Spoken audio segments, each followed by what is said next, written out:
Today we're making moonshine mash from cracked corn. I'm Emmett from Clawhammer Supply. This is Jesse from Still It.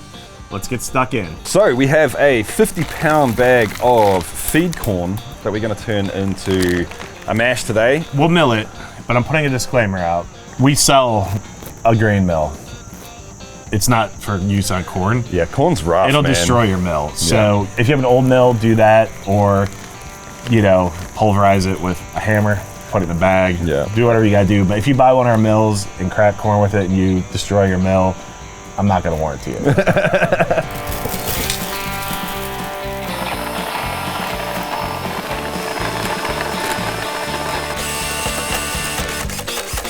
20 years later. Yep.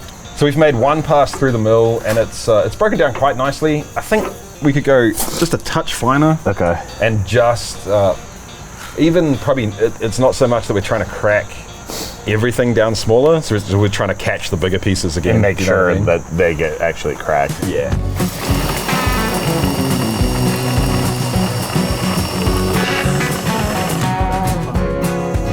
That looks pretty good. I think it's pretty good, man. That looks great.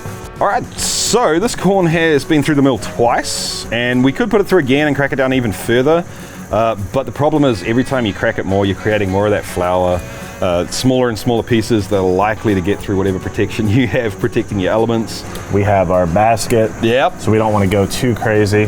And I've done corn in this exact setup before. It works well. Okay, good. But you don't want to get crazy. Perfect. So should we start mashing in? Yeah. We filled the kettle with 8 gallons of water, and we need to boil the corn for 45 minutes. So as soon as this corn gets in here, it's going to start gelatinizing, especially the real floury stuff. This is going to start getting really thick really quick. So we're coming back up to a boil. And then should we add enzymes now or wait till it thickens up a bit? Or we live in a world where enzymes are cheap. You can buy this stuff in a packet for next to nothing. So if I was just doing this by myself, I would have put enzymes in there straight away. Immediately. Yeah, and then potentially even, if you start to get worried about it getting too thick, or you start worrying about it scorching, it gets hard to stir, anything like that, you can just fang some more in there. Like you said, it's cheap. It's cheap, right?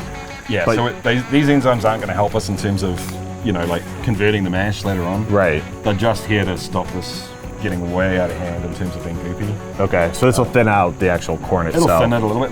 You stir it in so you can feel it. Like it's thinner already. Oh, that's crazy. Yeah, and it'll probably get thinner for about another maybe 2 minutes, and then all of those enzymes will be denatured. That's wild. The other thing that we've got working for us here is that this is the full volume of water for the entire grist, and we're going to be adding some other grains into it. All right, so we're making corn whiskey moonshine mash today, and the reason we're saying mash is because you can't distill it. Nope.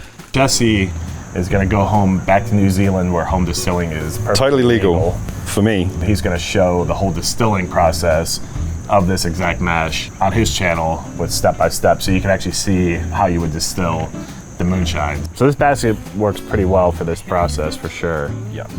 So you can see too the liquid's starting to go kind of cloudy. Yes. So if we didn't have, if we were just doing 100% corn and we had the ratio of corn to, you can feel it now. Oh, that's hot. That's boiling water, boys and girls. Slippery. Yeah, you can feel it. Yeah. So and because we've put extra water in here to deal with the extra grains, you can imagine how thick it would be if you're doing 100% corn. Because we did our full volume of water for the grain mill to help out for this process. That was smart. So we started with our 8.5 gallons that we're gonna for the entire brew day, just like brewing a bag. Yeah. But we start with it just with the corn for this process, and then we'll end up transferring this whole lot to a larger kettle so we can finish the mash out. Deep Thoughts by Emmett. Man, I love corn. I like pasta, beer. I pretty much only eat starch. I'm on an all starch diet. For people in the States at least, getting the flake corn because it's easily accessible. It's really not that much more expensive. I mean, it's probably double the price, but honestly, you don't have to do all this. You're wasting. We'd be mashing already. You have to have equipment. You have time.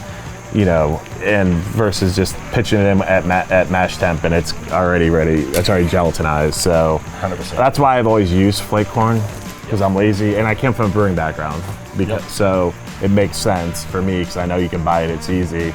But you see recipes all the time on the internet, and they're basically using cracked corn. They're not converting it. They're just adding sugar. Right. So it's they're using it for a flavor. Yeah, they're adding flavor, but they're getting all their fermentation from sugar. So this is a way where you're actually getting the sugars out of your cracked corn and not having to add supplemental sugar. So you're not making a sugar head, you're making an actual corn mash. Jesse, we've been boiling, simmering, whatever, the corn for 30 minutes at this point probably. And it's breaking down pretty well. Put this off to the side, kind of let it continue its process, and then what we're gonna do once this is sat and fully gelatinized, we'll then transfer that into our larger kettle and finish the mash in our larger kettle. So don't be confused when you see a larger kettle, because we're just using this just for the gelatinization. So that's why you should get both sizes of our system. You need the 10 gallon and the 20 gallon. Yeah, but this is nice. This makes it easy. Yeah, for sure. So I'm gonna turn the controller off, unplug it, and we'll put that off to the side and let it hang out. At this point, we set the kettle aside and moved on to making a vodka mash in the 20-gallon kettle while the corn for the moonshine was gelatinizing. We also took a break and ate some tacos, and our friend Ross stopped by to drink some beer with us, which is always a good time. Eventually though, we wrapped up the shenanigans, finished the vodka mash, and we're ready to get back to the corn moonshine mash. Leaving it sit as long as we did broke down the corn a lot, which is going to increase our efficiency during the mash. We wouldn't normally do it this way. It just worked out that we had to make 2 mashes in one day, and we thought, hey, let's just leave the corn sit, then transfer it to our larger kettle once it was available. Oh, yeah, that is jelly, buddy. Remember, cracked corn is not gelatinized like flake corn. That's why we let it sit longer at a higher heat to ensure it was more thoroughly gelatinized before mashing. So this is a whole extra step we're doing just because we didn't buy the flake corn. And we're gonna get this now we're back to where we would be. We're at the beginning of a mash now. Gotcha. Yeah. I can see why people just add the cracked corn as sugar, because you skip this whole step and you're not getting any fermentation out of it that way, but you add the sugar to get the sugars for fermentation. Totally. I mean, the other option is to go with malted corn. Right. Which has been gelatinized through the malting process. Right. And there's a local malt house here that makes a really nice malted corn.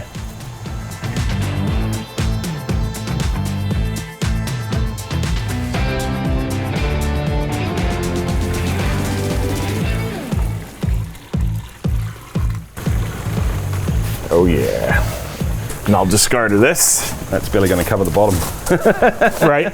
Cool. So we got our water in. We're gonna heat back up to 148 if we've dropped. And we have dropped a little bit. So we'll let this heat up. I don't know, people are gonna be like, that's not moonshine. Yeah, we're kind of subscribing to the idea here that moonshine is a white spirit, an unaged white spirit, ideally made with grain. Yep. And in the South, traditionally people think of corn. We're using corn. You can use whatever you want. Yeah. We got some oats, some wheat, some barley for conversion. Got the corn. I feel like we're hitting all the bases. Doing all the things. And doing something a little different. You'll let us know, if we did all right when it comes out the other end. So let's grind some grains. 6.25 pounds of Pilsner. We're gonna do 2 pounds of malted wheat.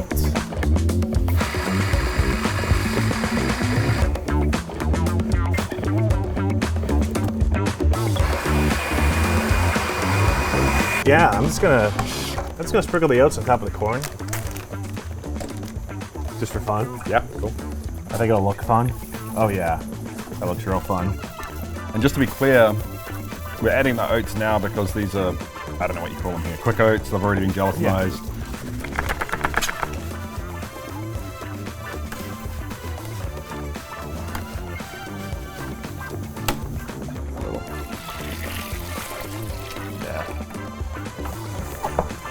She was a thick boy. Well, we're not done yet. How much you got? Not much. Okay, cool. Maybe a couple pounds. Cool. I'm gonna say another vote for flake corn. I know I've said it a bunch, but saying it again. I knew there was a reason I'd never done this. Straight laziness. Jesse, while you're stirring, I'm gonna take a little off the bottom here and pour it over the top. And you could recirculate, but I already cleaned the pump. And this is Moonshine. This is Moonshine, buddy. You don't need no pump. Bourbon.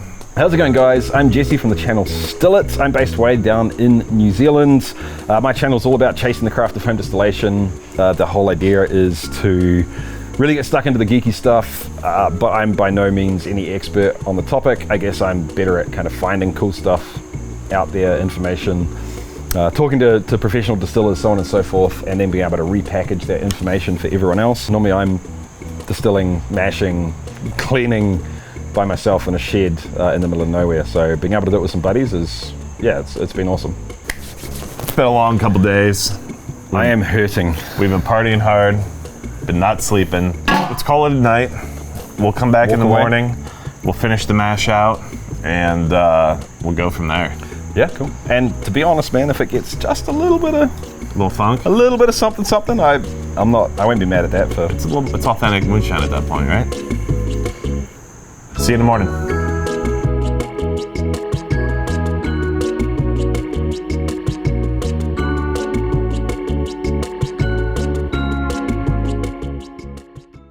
All right, Jesse. It is Sunday morning. Yeah, man. I just got back for a couple church services. Can't get enough. Back to back. Yep. So we just let it hang out overnight. We dropped to 93, so we let it hang out for a while. We were cleaning up and stuff. So it hung out.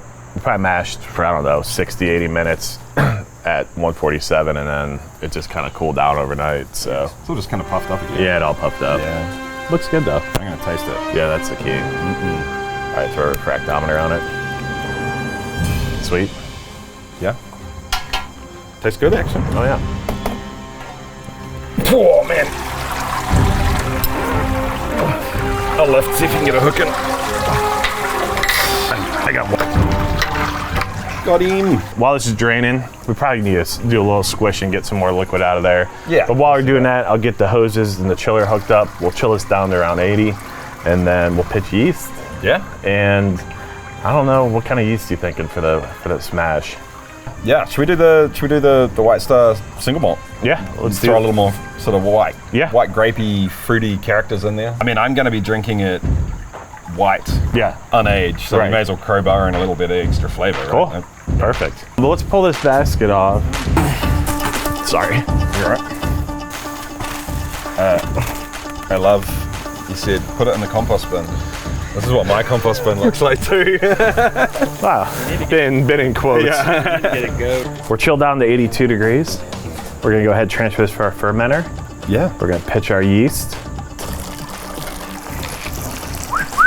It's not gonna spill.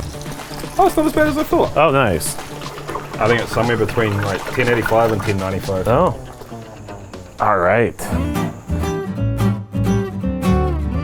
All right, Jesse, we're chilled down to 82 degrees Fahrenheit. Probably doesn't mean anything to you, but it seems like a good temperature. It feels right. That's the appropriate temperature for this yeast. And we're gonna use the malt whiskey yeast. Yeah, I think it's a good idea, man. Yeah, all right, should I just eyeball it? Eyeball it, man. That is a weird looking yeast. It's like a pellet that Right? sinks. Yeah. So what you want to do is check out Jesse's channel, Still It, and he'll show you the entire distilling process from start to finish. And man, this has been a great time. It's been awesome, man. This I've had only- an absolute blast. It only took us 2 full days to make this match. So again, thanks Jesse for coming all the way from New Zealand to hang out. His channel's Still It. Check it out. Thanks for having me, guys. Absolutely. It's been awesome. Absolute blast. Dude, we'll see you soon. Yeah, you got to come to New Zealand, man. Hell yeah.